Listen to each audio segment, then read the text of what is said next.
Vamos con distribuidora de gas cuyana. Bueno, acá tenemos tres videos. Este es el segundo de los tres. Uno era el de Ecogas como holding.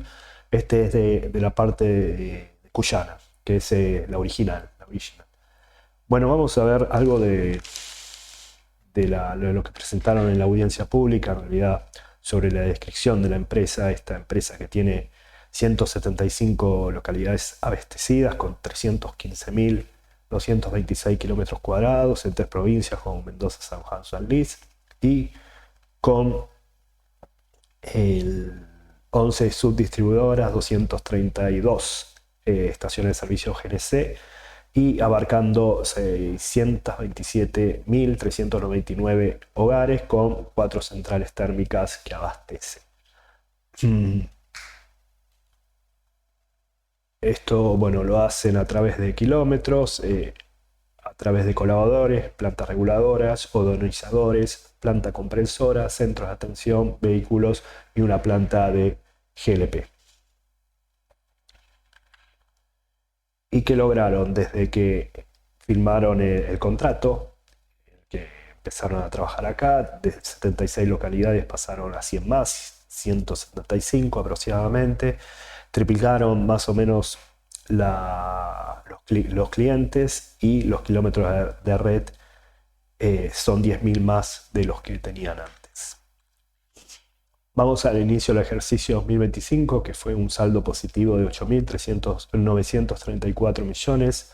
El año pasado fue un déficit de 11.373 millones. Esto se debe porque el año pasado arrastraba un atraso en la recomposición de tarifa, más bueno, que era también el cambio de administración, ¿no? Eso me refiero a gubernamental. Bien, ¿qué más? Vamos a ver acá. Acá tenemos el cuadro de resultados. Es evidente que hay más ventas. Incluso el año pasado daba ya ingresos brutos o márgenes brutos negativos. Los puntos destacados son desde el 17 del 1 del 2025 se ha desafectado parte de la flotación en el mercado secundario, pasando desde 48,44 a 6,55 en oferta pública y desde 85,2 millones de acciones que tenía propia Cuyana a 13,3 millones de acciones. Ecogas o Inversiones se queda con el 93,1% del paquete accionario de la compañía y el resto flota en la bolsa, ¿no? Vendría a ser el 6,9% restante. El 15 del 1 se realizó audiencia pública donde se presentó la metodología para ajuste de tarifas a través de la tasa WAP, que es el costo de capital, con un rendimiento del 16,6. La tasa WAP que Enargas calculó fue del 7,64 y hay diferencia. De hecho, en la audiencia, a ver si la tengo por acá, hablan justamente de esa diferencia, que Enargas tuvo poco tiempo de analizar la tasa WAP y tiene una diferencia significativa en el ponderador de la deuda financiera. Esto plantea un objetivo de participación de la deuda al 25%, lo cual está alejado de la realidad actual. Acá, igualmente, distribuidora de gas Cuyana como distribuidora de gas del centro no emiten deuda financiera. Sí, lo que tienen es, bueno, acreedores como todo el mundo y empresas razonables asociadas como Central Puerto. Y el segundo punto a discutir está representado por las amortizaciones, bueno, es el deterioro de todo. En realidad lo tenemos en la audiencia esto, donde dicen las cuatro partes de capital, a ver si la tenemos acá. Los cuatro componentes son el costo de oportunidad de capital, vendría a ser el rendimiento bajo la tasa WAP. Esta tasa WAP es universal, ¿no? Según la empresa es cuánto tendría como mínimo que pagar o el diferencial para endeudarse. Costo de mantenimiento de capital, que vendría a ser el BT, lo generado por el porcentaje de amortización, vendría a ser los activos, los gastos operativos e impuestos. En cuanto a la tasa WAP, que la tenemos acá habían puesto el componente 16,6, el WAP real en pesos que ellos calcularon 7,64, y vemos que cada uno de estos parámetros, con excepciones, son muy diferentes, ¿no? De hecho, el WAP nominal es 10,14 y el calculado por, eh, por la empresa es 18,3, ¿no? Después, bueno, está el costo de capital propio, etcétera, etcétera, ¿no? Incluso acá no tiene ponderación de la deuda. Esta distribuidora se reserva el derecho a analizar las observaciones que consideren pertinentes, así actualizar parámetros del informe de la consultora Hot Solution, que fue el que calculó todos estos parámetros, y este es el que calculó Enargas para las empresas de gas en general, distribuidoras. Los ingresos de actividades ordinarias registran 47.931 millones, representando una suba interanual del 229% por actualización de cuadros tarifarios encima de la inflación, que fue primero de un saque en abril y después a partir de julio con actualizaciones mensuales. El 22,9% de los ingresos son por subsidio del Estado, el año pasado era 15,1%, esto es por un cálculo que vamos a ver ahora. Los gastos de venta dan 23.593 millones, aumentando un 52,6%, principalmente por mayores costos de transporte. El margen de EBITDA es 37,4%, el año pasado era negativo, y las existencias dan 306,9 millones, subiendo un 2,2%. Perdón la voz, es época de resfrío y de mucha humedad. Bueno. Acá tenemos los subsidiados, que son 10.664 millones sobre los 46.540, y el año pasado eran 2.139 sobre los 14.168, lo cual hace que este pondere más por otorgados por el Estado argentino que el año pasado. Más de 23 y este apenas 15. Las existencias tienen que ver puntualmente sobre el consumo de materiales, ¿no?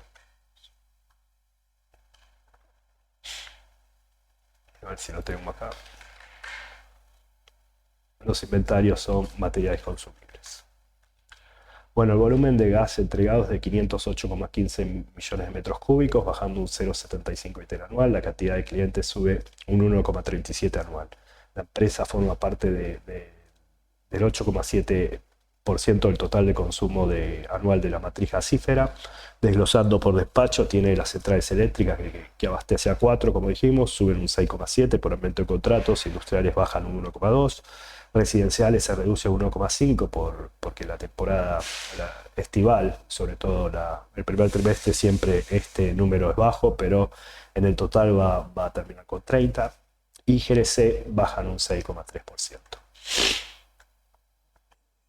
Bueno, esto lo tenemos en una planilla Excel que bajé, si bien está hasta febrero, acá está todo esto, es el año pasado. Y después tenemos justamente residenciales en el 2025, esto es el total, este es el total, y este es el de Gas Cuyana.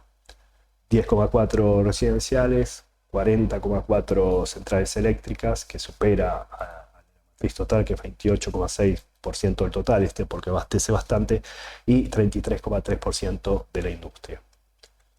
Después, en la reseña vemos que se ha distribuido 508,15, esto lo comparamos con la reseña del año pasado, que se ha distribuido 512 millones de metros cúbicos en lo que va del año, ¿no? Las inversiones desembolsadas son 765,5 millones, siendo un 20,7% mayor, esto lo ajusto por inflación, realizadas en el primer trimestre del 2024. Se aprobaron 165, esto llama la atención porque el año pasado y años anteriores se aprobaban más de 300 actualizaciones. Ahora, como hay mayor restricción a la obra pública, incluso el veto a la obra pública, da 19,6% mayor ante una obra pública casi nula del año pasado. Las estaciones GNC restan una, el sistema de redes y gasoductos cuenta con 16.387 kilómetros y va por más, sumando lo que más o menos se mueve entre 1,6 y 1,8% anual de expansión. Bueno, acá vemos el sistema, era 16.104 kilómetros, el de ahora es 16.387, y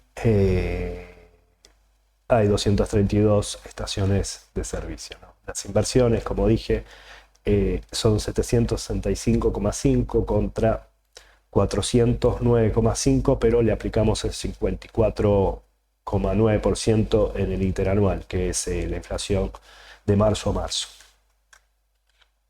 Los gastos de naturaleza suman 16.747 millones, una suba del 28,5, principalmente por remuneraciones que suben un 28,9 y que ha por lo menos consolidado la paritaria, 117,8 de marzo a marzo contra un 54,9 de inflación, o sea, de parabienes. Mantenimiento de propiedad, planta de equipo suben un 10,8 y juicios y reclamos, siempre lo recalco, que la provisión ha bajado casi un 75%. La dotación es de 241 empleados, 3 más que el año pasado. Otros ingresos y egresos operativos restan 565,3 millones. El año pasado era 684,4 millones. Esto tiene que ver por saldos de intereses operativos y por tasa de referencia comparado con la inflación más negativa. Bueno, acá tenemos los empleados, 241 y una paritaria de 117,8 a escalas de marzo del 2024. Pagarían muy mal, estarían muy atrasados. Seguimos. En cuanto a los costos, justamente por esa paritaria aumentan 1.000 millones los sueldos, mantenimiento aumenta alrededor de 200 millones y los juicios bajan de 8,96 a 232 millones. Después, en el saldo de ingresos operativos, intereses ganados son menos, así como intereses pagados son alrededor de 6 veces más negativos o más positivos en pago, o sea, negativo en el balance, que pasa de 148 millones a 820 millones. Los saldos no operativos suman 543 millones, al año pasado fue un déficit de 6.210 millones, donde los saldos financieros tienen una brecha positiva de 2.749 millones por mayores resultados en tenencia. La participación de la empresa que pondera es Coiser, da un positivo de transporte, ¿no? De 59,2 millones, el año pasado un déficit de 150,4 millones. REPCAM arrojó un negativo de 2.526 millones, reduciendo el déficit, ya que la inflación acumulada a este tiempo era mucho menor a la inflación acumulada en marzo del 2024, que era más del 250%, se reduce un 60%. El flujo de efectivo da 17.392 millones, casi 15 veces más que el año pasado. Las inversiones financieras registran 24.472 millones, siendo un 45,8% menor al periodo anterior. Y en inversión financiera se priorizan los títulos públicos Bonser. Antes eran los títulos públicos de USA. O sea, tenían la data porque han invertido en pesos en vez de dólares. Bueno, los resultados financieros podemos destacar el RECAM, que baja de 6.321 millones a 2.526 millones. El flujo de fondos vemos que sube de 1.178 millones a 17.392 millones. Una cosa más.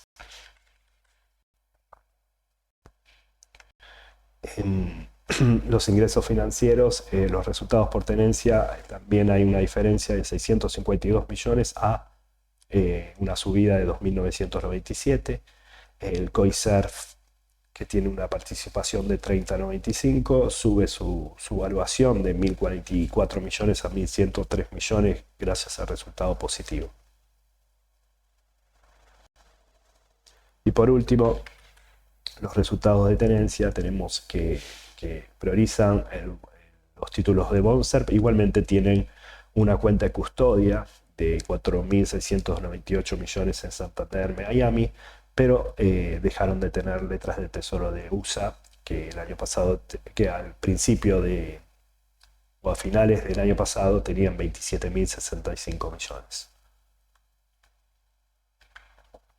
Desde el 25 del 4 se repartieron dividendos equivalentes a 90,66 por acción, donde el 35% del total se obtuvo opción de cobro en dólares, equivalente a 0,03 centavos por acción en dólares. el 7 del 13 habían distribuido equivalente a 115,85, es decir, dos trimestres seguidos se han pagado dividendos con buenos rendimientos si sumamos los dos, ¿no? Más del 10%. Bien, vamos a ver los dividendos, en qué consiste el pago, ¿no? Bueno, acá esto justamente se ha repartido alrededor de 19.311 millones, donde el 65% de los dividendos, es decir, 11.924 se pagaron en pesos así rígidamente, y el 35% se tenía la opción en dólares, donde el dólar, la cotización del dólar que se tomó fue de 1.078,38.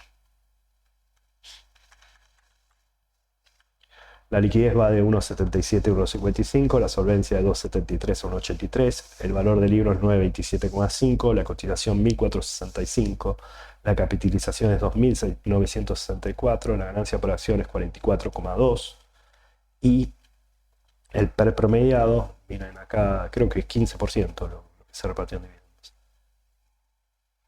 Da 10,1, pero bueno, quiero dar algo por el PER y ya terminamos. Primero acá estoy tomando el resultado de diciembre, lo paso, hago el ajuste por inflación, lo cual me da 53,92, le resto el negativo de marzo, que da 56,19. En realidad esto dio negativo y yo lo paso a positivo, y le incluyo 44,5 que me da 154,27. Esto, que es la cotización, al hacer este balance se le agregan los dividendos, ¿no? 90,66, que es lo que se pagó, y da 10,8. Podría ajustar el 90,66, pero es un mes nada más, o 15 días, que fue cuando se tomó la decisión de repartir dividendos. Es todo, chao.